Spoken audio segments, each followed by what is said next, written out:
What's up? What's up? It's your man, One Daily Hit with your hit for the day. And today I got for you some women's college basketball drama. And this drama has to deal with Caitlin Clark, woman basketball player for Iowa, and Angel Reese, basketball player for LSU Tigers. And basically the drama is over some hand gestures, some stuff that's common in hip hop. John Cena, he took it from hip hop. He made it popular in the WWE, and the younger generation, that's where they get it from him, through wrestling. So some of these women and guys also doing on the court basis, you can't see me type of deal. Just the trash talking that comes with basketball, competitive sports. So the girl, Caitlin Clark, she's been known to do it before. She did it against Louisville and another team, in previous games, and it wasn't a big deal. And as a matter of fact, some national news outlets, one specifically ESPN, ran a special on her, with her comebacks to people on the court or whatever. Basically, they was, glorifying it. So, let's take a look at that.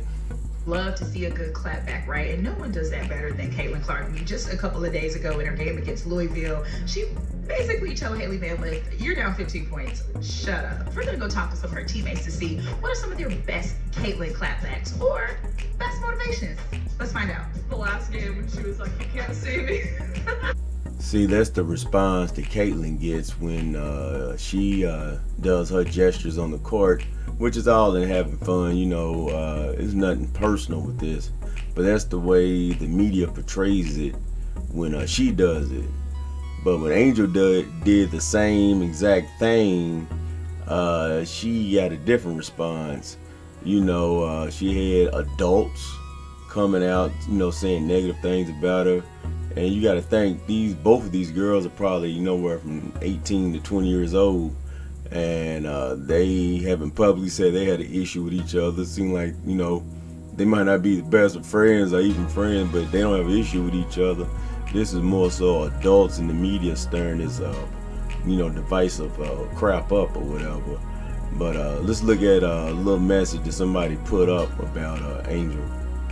Wrote, "What a effing idiot." So when many checked Keith Olbermann, he would say this: "I apologize for being uninformed last night about the backstory on this. I don't follow hoops, college or pro, men or women. I had no idea about Clark. Both were wrong." See, this guy ran his mouth because he has some deep down personal feelings about the situation. And he ran his mouth a little too early. Then he came back and apologized when he should, when he had to in the first place. He just kept his mouth shut and his personal feelings to himself. But he don't even matter. Let's see what Caitlin, somebody that has something to do with this situation, has to say about it. This controversy, and Angel Reese took a lot of criticism in a way that you hadn't. What do you think might account for the difference there? I think the biggest thing is, we're all competitive. We all show our emotions in a different way. Angel's tremendous player. I have nothing but respect for her. I love her game. The way she rebounds the ball, scores the ball is absolutely incredible. I'm a big fan of her, and even the entire LSU team. Like I said, they played an amazing game. So, I don't think there should be any criticism for what she did. I honestly didn't see it when the game was going on. And like I said, I haven't been on social media really at all. I'm just trying to reflect back on what this team did and enjoy every single second with my teammates, because, we have two really good seniors that are moving on from our team that have given a lot. And, they've been some of my best friends, while I've been here at the University of Iowa. So I'm just lucky enough that, I got to play on that stage and have that opportunity with them. And I believe I get to play for one of the best coaches of all time, and Coach Bluter, and she believes in me more than anybody ever has. So, I'm just more than anything lucky. As we've been saying, a lot of people have been talking about it, but one of the things people talk about is race as a component of this. Your thoughts? Yeah, I don't think Angel should be criticized at all. no matter which way it goes, she should never be criticized for what she did. I'm just one that competes, and she competed. So I think everybody knew there was going to be a little trash talk in the entire tournament. It's not just me and Angel. So, I don't think she should be criticized. Like I said, LSU deserves it. They played so well. And like I said, I'm a big fan of hers. Do you think the focus on this suggests that we hold women to a different standard than men?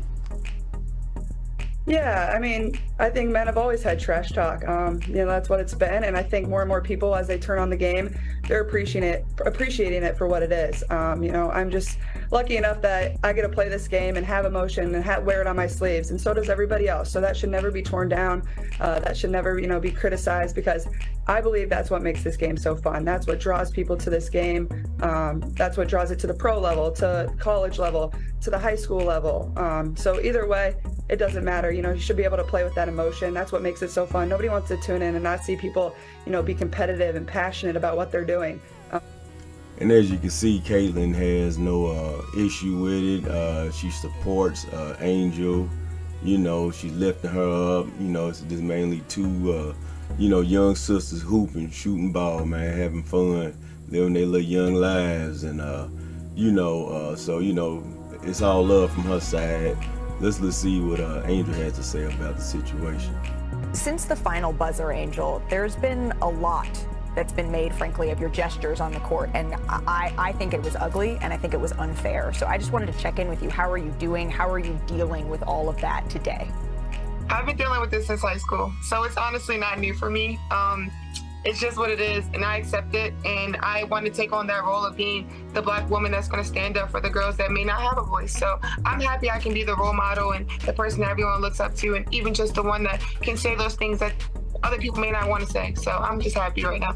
What you said over the weekend, what you said on Sunday, being unapologetically you, representing girls who look like you, who don't fit in a box, those were some powerful and important words. And I was curious today, all of those girls who have witnessed what you have now been through, what do you want them to know? Just keep being you. Always, never let anybody ever tell you no, or tell you that you can't do this, you can't do that. I've always just stood in my skin and just being able to be proud in who I am. I'm very, very confident in who I am, and I think that people that support me, they understand me, who I am, and it always comes from a good heart. So I don't care what anybody has to say about me. I love who I am. I'm Angel Reese, and I feel like I've grown to be this person where everybody loves me for who I am, and I think that's because I'm authentically me.